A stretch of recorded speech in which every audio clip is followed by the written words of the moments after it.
Assalamualaikum warahmatullahi wabarakatuh. Bismillahirrahmanirrahim.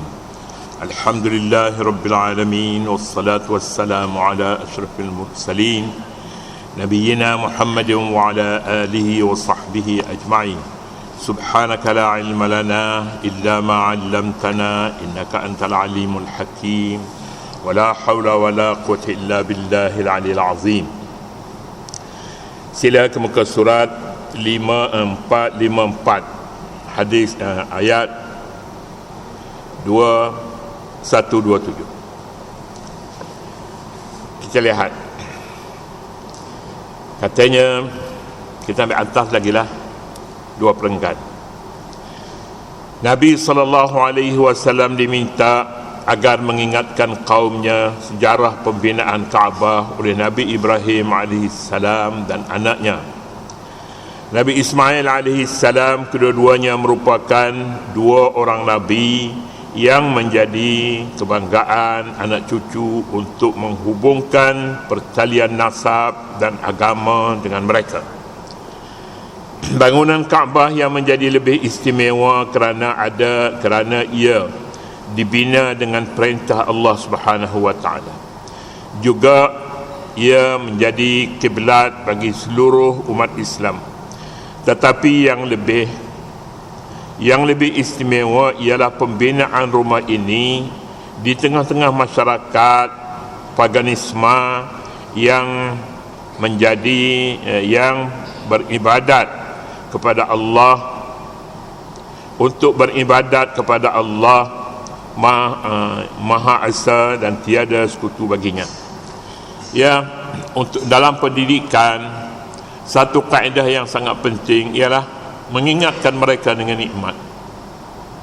nikmat, supaya apa yang terbuku di hati kita, perkara-perkara yang menjadikan kita rasa besar, rasa tinggi diri, rasa lebih daripada orang lain, terhapus apabila kita ingatkan nikmat-nikmat.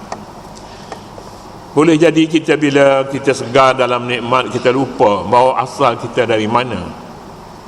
Kita asal dari kampung bukan? Kita datang ke Kuala Lumpur, akhir-akhirnya dah tak balik. Tak boleh lupa sebenarnya, tak boleh lupa. Kalau tempat jatuh, tempat kita bermain, tempat kita jatuh, dan kita sentiasa ingat. Jadi oleh yang demikian, inilah yang nak ditanam oleh Nabi kita sallallahu alaihi wasallam. Pembinaan Kaabah adalah satu nikmat. Semua orang datang ke sini, masabatan linnasi wa amna. Siapa yang ingin mencari keamanan, sila duduk di sini. Siapa yang ingin yang merasa tenang bila datang sini, bagaikan orang yang balik ke rumah dia. Ketika berjalan dia penat datang ke rumah dia, berehat, dia tidur, berehat. Itu masabah. Masabah ini satu perkataan dalam bahasa Arab. Kalau kita rujuk pada perkataan asalnya, datang daripadanya saubun. Saubun ini pakaian ini. Bila kita mempunyai pakaian yang boleh menutup aurat, kita tutup badan, kita tutup aurat semua sekali, kita senang nak berjumpa dengan orang ramai. Tapi kalau kita kita pakai tawal saja, nak pergi tengah-tengah jalan, takkan kita malu? Mana saub, mana siap, mana pakaian? Kita ada pakaian, ya, kita rasa tenang. Nak pergi ke mana-mana pun, nak pergi Tesco boleh, nak pergi OU boleh pergi Kuala Lumpur boleh, pasal pakaian kita. Seluar pun comel, kepiah saya tak pakai dah, kita pakai ada masjid je. Ada pasal apa? Pakai kepiah ni tak kena tempat dia, orang kata huduh pula.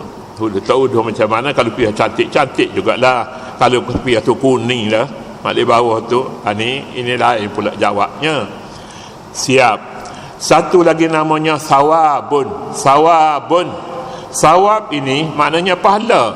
Itu kepulangan. Bila kita ada untung, untuk sawabun pahala.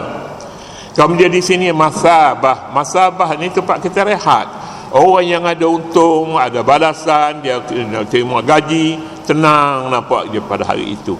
Jadi semuanya perkataan yang mempunyai akar kata, mempunyai asalnya sa wa dia mempunyai banyak makna. Pahala ada, maknanya pahala, maknanya upahan, maknanya pakaian, maknanya tempat kita rehat, rumah kita. Itu masabah. Wa iz ja'alnal baita masabatan linnas. Ingat, perkataan iz ni maknanya kalau kita terjemah wazkur, dan ingatlah. Kita tak tahu ingat tu macam mana. Kenangkan. Wazkur, kenangkan. Bila kita kenang ni, kita kenangkan rumah lama kita, kenangkan kampung, kenangkan orang tua kita, atuk kita. Jadi pada ketika itu sedikit sebanyak akan datang insaf kepada kita. Jauhnya kita tinggal orang di belakang kita. Dulu kawan sekelas, tapi sekarang ni dia dah meninggal ataupun dia berada di kampung. Ini semuanya meninggalkan kita di belakang. Kesan-kesan tinggalan manis di belakang. Pendidikan Islam sebenarnya bertolak daripada sini. Bertolak daripada ingatkan nikmat Allah yang diberi kepada kita. Inilah dia pembinaan Kaabah. Pembinaan Kaabah satu anugerah yang sangat besar kepada umat Islam. Bukan saja umat Islam ini daripada mazhab ahli sunnah wal jamaah, malah seluruh orang mengaku Islam, dia akan menerima. Inilah dia Kaabah, perpaduannya. Inilah dia Al-Quran, inilah dia kiblat yang sama saja. Datanglah Islam mana-mana sekalipun, Iran daripada Syiah, Irannya daripada Ismailinya, daripada Rawafidnya, daripada mana-mana sekalipun yang mengaku Islam di sini tempatnya. Kan ini masabah. Kita boleh bertemu dengan semua orang. Kalau kita bermusuh dengannya pun, kita datang di sini, kita tidak bermusuh lagi, kita tidak berperang lagi. Hatta seorang sahabat Nabi dia kata, kalau aku berjumpa dengan orang yang bunuh bapa aku di bulan Rajab ataupun dalam bulan Muharram, ketika orang mengerjakan haji Zulhijjah, aku tidak akan balas dia. Aku akan biarkan dia, sekalipun dia bunuh bapa aku di medan perang. Tapi kalau berjumpa pada waktu lain, di tempat lain, dia kata siap, akan bunuh dia. Inilah dia masabah namanya. Tenang datang di sini, tak ada musuh kita. Tapi tempat lain nak pergi bimbang dia, takut serang orang. Nak pergi ke petani bimbang, takutnya ada perang daripadanya, menembak susah kena balik, sahabat-sahabat berita mati misalnya. Takut. Ada orang yang takut juga nak datang ke Kelantan. Pasal beritanya di sana orang tak boleh makan beras. Berita datang daripada mana berita tak betul lah. Tak betul. Walaupun begitu, tetapi huru-hara sebuah negeri sangat ditakuti oleh pihak keselamatan. Huru-hara. Sebab itulah kadang-kadang berita yang tak baik pun, ramai orang mati, budak-budak meninggal, ramai yang sekolah-sekolah ditutup, banyak. Ini huru-hara berlaku. Ini seberapa yang boleh mereka akan perkecilkan berita yang seumpama itu. Baiklah, kita pergi hadis ayat 127. Perpaduan, ini mukaddimahnya. Perpaduan di bawah kalimah tauhid dan Kaabah sebagai lambangnya adalah hasrat Nabi Ibrahim dan Nabi Ismail tatkala membina asas-asas Kaabah. Ini jelas daripada doa mereka seperti dalam firman Allah berikutnya. Jauh pemandangan, jauh dia punya fikiran, pandangan Nabi Allah Ibrahim dan Ismail. Doa Rabbana taqabbal minna innaka antas sami'ul alim. Ini doa Nabi Ibrahim. Doa ini membawa maksud, tunjukkanlah di mana tepatnya Baitullah ini. Tunjuk mengapa nak dibina di atas tu. Ini dia tempat perhimpunan atas dasar kerohanian, tempat perhimpunan untuk beribadat, tempat perhimpunan untuk memperkukuhkan persaudaraan Islam di sini. Dan bukan saja pada zaman Nabi Allah Ibrahim dan Nabi Ismail, sampai kepada Nabi Muhammad sallallahu alaihi wasallam juga diminta supaya kenangkan nikmat yang diberi kepada Nabi Ibrahim dan Nabi Ismail, diwarisi pula oleh beberapa nabi kemudiannya sampai kepada nabi yang terakhir, akhir zaman. Mereka bertemu di sini. Katanya, wa iz yarfa'u Ibrahimul qawa'ida minal baiti wa Ismailu Rabbana taqabbal minna innaka antas sami'ul alim. Dan ingatlah ketika Nabi Ibrahim bersama-sama Nabi Ismail meninggikan binaan asas-asas tapak Baitullah, yakni Kaabah itu, sambil kedua-duanya Ibrahim dan Ismail berdoa dengan berkata, wahai Tuhan kami, terimalah amalan kami, sesungguhnya Engkaulah yang maha mendengar lagi maha mengetahui. Ya, Nabi Ibrahim bukan pengasas. Nabi Ibrahim penyambung usaha yang dimulakan oleh Nabi Adam AS. Jadi jika ada orang bertanya siapa pengasas Baitullah, jawapannya sebenarnya Nabi Adam. Nabi Adam, tidak Nabi Ismail, Nabi Ibrahim, tidak. Dia meninggikan, yarfa'u al-qawa'id, yarfa'u Ibrahimul qawa'id. Dia yang meninggikan. Asalnya rendah, asalnya tertimbuk, asalnya sudah dapat dilihat, tapi tufan Nabi Nuh besar, tufan besar datang menimbuskan tempat-tempat mengerjakan haji, termasuklah asas Baitullah itu. Termasuk maknanya ibadat haji bukan pada zaman Nabi Ibrahim, tidak, tetapi pada zaman Nabi Allah Adam alaihissalam. Satu. Demikian juga bila haji dilakukan oleh Nabi Allah Adam alaihissalam, kurban juga satu ibadat yang tidak bermula pada zaman Nabi Ibrahim, tapi pada zaman Nabi Adam lagi. Dua-dua ini, haji dan ibadat kurban, merupakan dua ibadat yang tak boleh dipisahkan. Haji dan kurban. Jadi pengorbanan ini kita akan dapat lihat pada zaman Nabi Adam alaihissalam bagaimana kurban yang diterima Allah dan bagaimana kurban yang tidak diterima Allah Subhanahu wa taala. Angkara yang berlaku pada zaman perselisihan pandangan pendapat pada zaman anak-anak Nabi Allah Adam alaihissalam, iaitu Qabil dan Habil, merupakan dua pengorbanan, satu yang diterima, satu yang ditolak oleh Allah Subhanahu wa taala. Ini juga satu pengajaran bahawa bukan semua kurban itu diterima Allah, tapi ada yang diterima, ada yang tidak diterima. Orang yang niatnya berkorban ini untuk makan daginglah, tapi untuk diterima maka dia ada unsur-unsur yang lain yang perlu dihayati bersama ibadat kurban itu sendiri. Jadi alangkah baiknya kalaulah kurban itu supaya ibadat haji juga. Ibadat haji banyak puluh ibadat haji ni, kursus, nak naik kapal terbang kursus, duduk atas kapal terbang kursus, turun daripada kapal terbang kursus, tak habis-habis banyak siri. Sebab itulah orang Malaysia ni, dia buat kerja haji cantik, dia banyak kursus kan. Kurban kalau boleh kursus macam tu bagus juga kurban, bukan makan daging. Jadi kurban pasal apa nak bawa pergi jauh sangat, bawa pergi ke India kurban, pergi ke India bukan makan daging. Kalau untuk makan daging bawa pergilah, tapi bukan untuk makan daging. Mazhab Imam Abu Hanifah fardu ain. Orang di sana mana-mana itu yang mereka sudah berkurban, wajib berkurban, fardu ain. Imam Syafi'i kata sunat muakkad. Jadi tak payah bawa pergi India lah.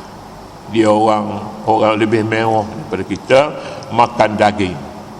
Tetapi bagaimana kurban yang sebenarnya perlu kita ajar. Antaranya menghayati syariat kurban. Ia bermula pada zaman Nabi Adam, bukan pada zaman Nabi Ibrahim saja. Ya, pada zaman Nabi Adam alaihissalam, bagaimana kurban yang ditolak dan bagaimana kurban yang dikabul oleh Allah Subhanahu wa taala. Ya, dia ada dua. Dan di sebalik kurban yang ditunjuk oleh Qabil, kurban kerana wanita, kerana berebut tunang, berebut pasangan, ya, ini lambang kepada pengorbanan yang dilakukan kerana dunia, niat yang tak sihat. Pertama. Dan yang keduanya, berkorban kau mahukan pangkat, juga termasuk dalam ciri-ciri kurban yang ditolak oleh Allah Subhanahu wa taala. Ada 3 perkara kita dah sebut, dan ramai orang menyebutkan 3 perkara yang melatari satu perbuatan sekalipun ibadat. takhta, wanita, harta. Ini 3 perkara ni. 3 perkara ni jika ada pada seseorang, pengorbanan jadi tolak oleh Allah Subhanahu wa taala. Tidak ada barakah padanya. Tak ada. Tapi mahulah kurban seperti yang ditunjuk oleh satu lagi pasangannya, satu lagi, in basatta ilayya yadaka litaqtulani ma ana bibasitin yadiya ilaik inni akhafu Allah rabbal alamin inni uridu an tabu'a bi ismi wa ismika fatakuna min ashabin nar wa dhalika jazaa'uz zalimin. Pengorbanan yang bertolak daripada takwa kepada Allah. Kalau kamu nak bunuh aku, kata Habil, kalau kamu nak bunuh aku, tidak akan hulurkan tanganku untuk membalas padamu. Aku takutkan Allah Subhanahu wa taala. Aku ingin bertaubat kepada Allah dalam perkara ini jika ada kesalahan. Nabi Adam AS meninggal anak-anak yang ramai, tetapi pasangan Hawa melahirkan, seperti yang kita dah sebut dahulunya, melahirkan 2 kembar, satu laki-laki, satu perempuan. Satu laki-laki dan satu perempuan merupakan satu bangsa. Jadi pasangan yang kedua, yang ketiga, yang seterusnya merupakan kaum-kaum dan bangsa-bangsa, kalau pada zaman sekarang lah, yang berlainan. Jadi masing-masing mempunyai niat untuk berkorban, satu yang salah dan satu yang betul. Korban Nabi Ibrahim AS menyembelihkan anaknya sebagaimana diperintah Allah Subhanahu wa taala. Juga mengajarkan kepada kita, korban bukan makan daging, tetapi satu pengorbanan yang sangat besar. Inilah falsafah yang boleh didapati daripada udhiyah, yang berlaku sama dengan ibadat haji.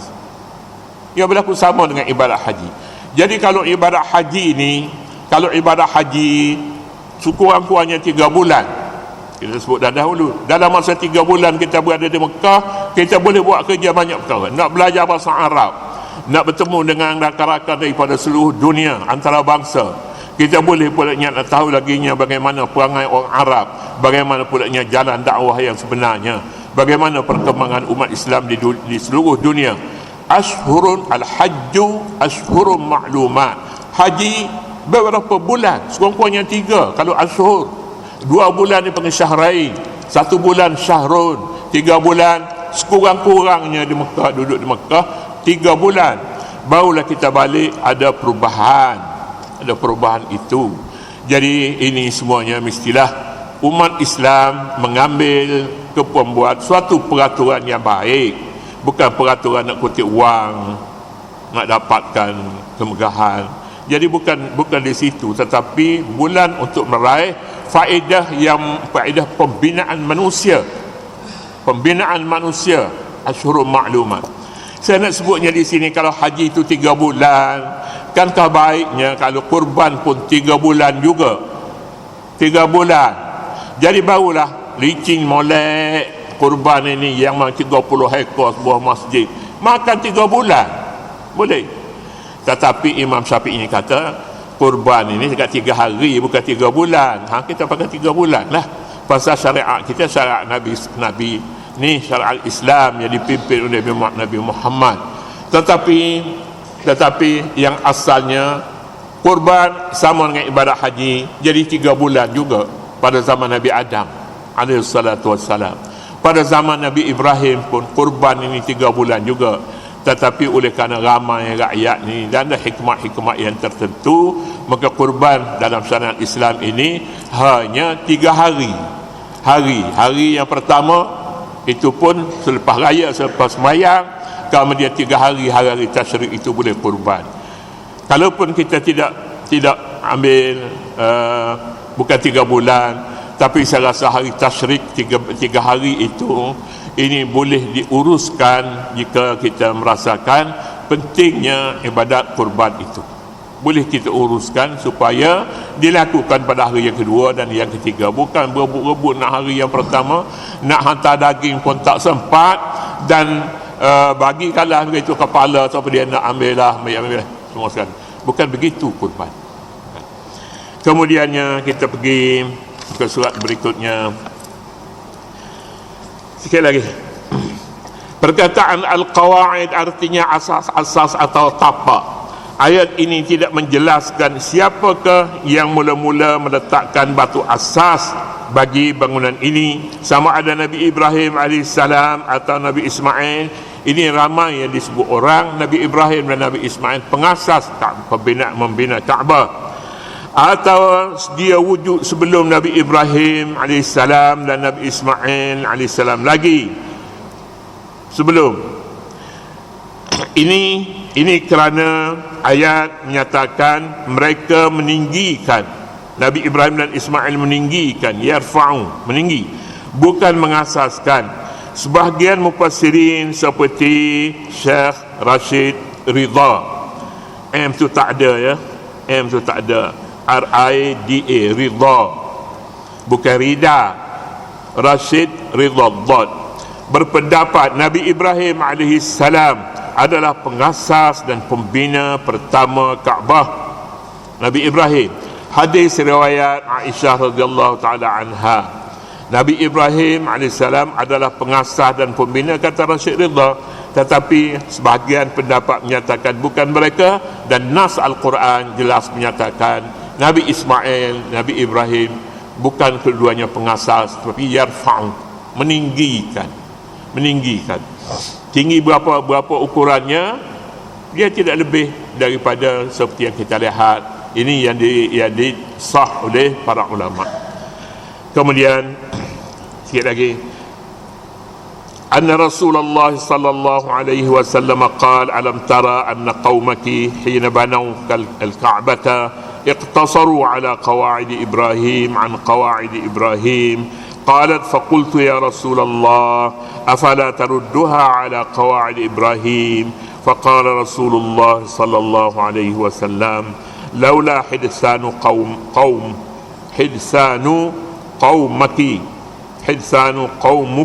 bukan min bagi di bawah, Nabi min bagi di hadapan, qaumuki bil kufri la fa'altu.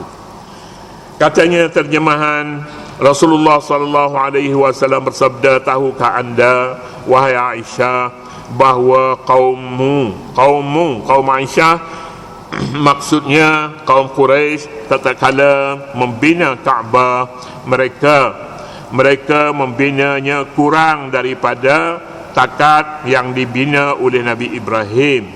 Berkata Aisyah, aku bertanya Nabi SAW, mengapa tidak kita tambahkan di atas Nabi Ibrahim itu?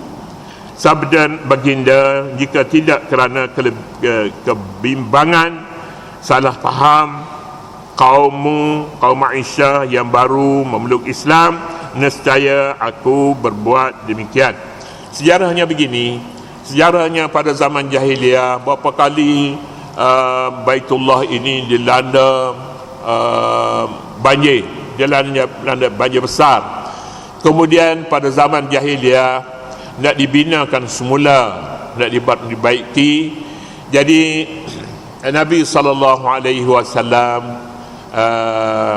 mempunyai ketokohan untuk memimpin dan membuat keputusan dalam pembinaan Kaabah ini. Jadi mereka mengambil keputusan belanja untuk membina Kaabah ini tidak boleh diambil daripada wang haram. Pada ketika itu pun dah ada wang haram, wang halal. Mereka tahu wang untuk buat kebajikan. Kata mereka, kita kumpulkan wang yang datang daripada sumber halal saja untuk membina Kaabah. Lalu Nabi kata, kita bina setakat yang boleh lah, bina setakat yang boleh. Tapi oleh kerana wang tu tak cukup, banyak lagi yang belum siap, kemudian dibiarkan dengan begitu saja.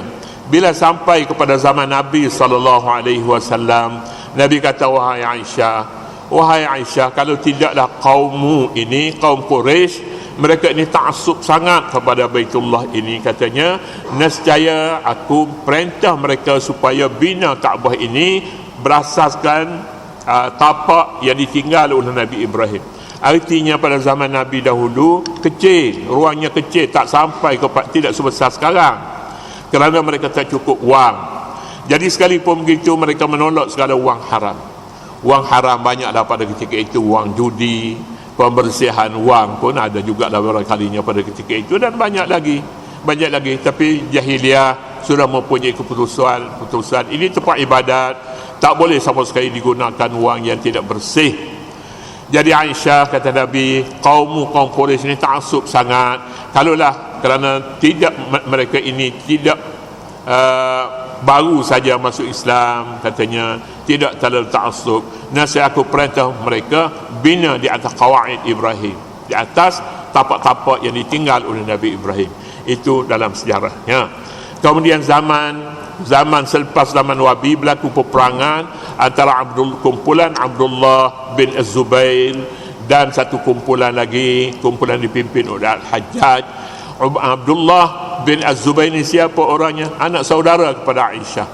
Aisyah tak sempat nak sampai amanah itu kepada anak saudaranya Abdullah bin Zubair, maka tak sempat lagi nak dibina Kaabah itu di atas tapak-tapak yang ditinggal oleh Ibrahim. Zaman kemudiannya pula barulah dibina semula dan kekal di atas tapak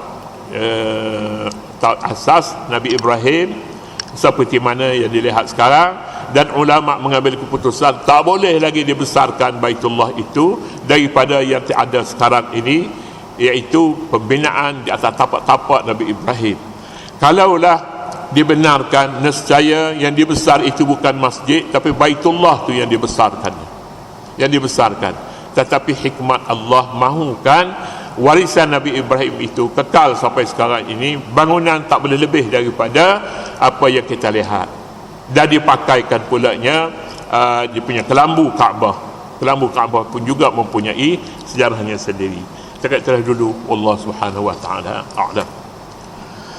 أعوذ بالله من الشيطان الرجيم بسم الله الرحمن الرحيم اللهم ربنا لا تزغ قلوبنا بعد إذ هديتنا وهب لنا من لدنك رحمة إنك أنت الوهاب وصلى اللهم على النبي الأمي وعلى آله وصحبه وسلم والحمد لله رب العالمين.